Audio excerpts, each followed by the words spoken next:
ఇప్పుడు అన్నగారు చూడండి, సినిమాలో ఒక ప్యాషన్ గా చేసి చాలా కష్టపడ్డాడు. అప్పుడు టెక్నాలజీ కూడా ఇంత లేదు, but look what is done, it's amazing right. అట్లా ఆయన సాక్రిఫైస్ చేశారు. మళ్ళీ ఆయన రాజకీయాల్లోకి వచ్చినప్పుడు 9 నెలలు చైతన్య రథకి అటా తిరుగుతూ ఉన్నాడు. వాళ్ళ ఇంట్లో పెళ్ళున్నా కూడా, 2 అబ్బాయిలు పెళ్ళున్నా కూడా పెళ్లికి అటెండ్ అవ్వలేదు. Sacrifice. Why? Because he had passion. That passion is what I believe should drive all of us. And youngsters can see we live in a very interesting age. I call ourselves button generation. Button nokte food vastundi. Button nokte cinema chustam.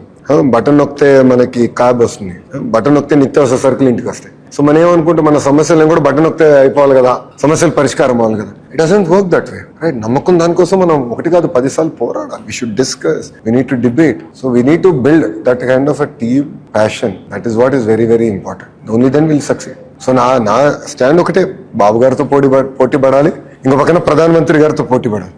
నేను నా జీవితంలో బాబు గారు ఎంత కష్టపడుతున్నారని నేను చూసా, but ప్రధానమంత్రి గారు కూడా చూడండి ఎంత కష్టపడతాడు. ఆ వయసులో ఆయన అన్ని రాష్ట్రాలు తిరగలుగుతున్నాడు, దేశాలు తిరగలుగుతున్నాడు. వెళ్ళి ఒక దేశం నుంచి ఒక దేశం ట్రావెల్ టైంలో పడుకుని దిగేసి మళ్ళీ వెళ్ళిపోయి మీటింగ్ చేసుకుని మళ్ళీ ఫ్లైట్కి రిటర్న్ వచ్చేస్తాడు. సో ఆ ఇద్దరు 70 సంవత్సరాల వయసు, వాళ్ళంత కష్టపడినప్పుడు youngsters, how hard should we work? This no easy, this no short cut to success. India is going through lot of challenges right. You have to fight.